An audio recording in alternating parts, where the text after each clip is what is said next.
So fake news is not really a new phenomenon. It has existed for a very long time. But what is new is primarily two things. First, the purveyors of such news. Previously, governments and political or powerful figures were the only ones able to manipulate public opinion. Now, anyone with internet access can do it. And the second thing is the tools that are being made available because of technological developments. So if we take artificial intelligence, for example, it has made available or possible to create what is now called deep fakes, which are basically highly realistic depictions of real people doing and saying things that they've never done or said. So you can imagine how this will give fake news a whole new dimension.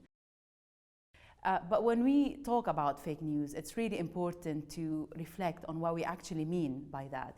It has been used in different contexts and has been really loaded. So some governments and politicians label as fake news anything that contradicts the narrative that they like to propel. Can you give us a question? Don't be rude. No, I'm not going to give you a question. I'm not going to give you a question. Can you state categorically? You are fake news. Sir, go ahead. Can you state categorically? Other countries have used fake news as a pretext to go after dissidents, to limit freedom of expression, and to harass journalists. So it is very important to understand the context before we decide on the best course of action.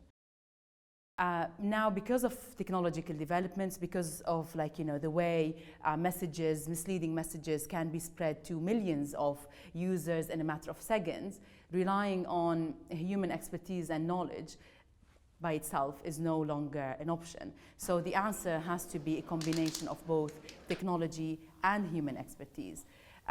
Fake news detection can be automated, and also algorithms can help with automatically identifying hoaxes. However, there needs to be transparency in terms of how these algorithms are constructed. But importantly, because technology is changing the way threats are being done and the impact as well, it's very important to also kind of keep evaluating the measures that are being implemented and adjust them when necessary. It is wrong to think that combating or countering fake news and disinformation lies within one actor. It is in fact a shared responsibility. Governments, a news industry, social media platforms, tech companies, and each one of us have a role to play.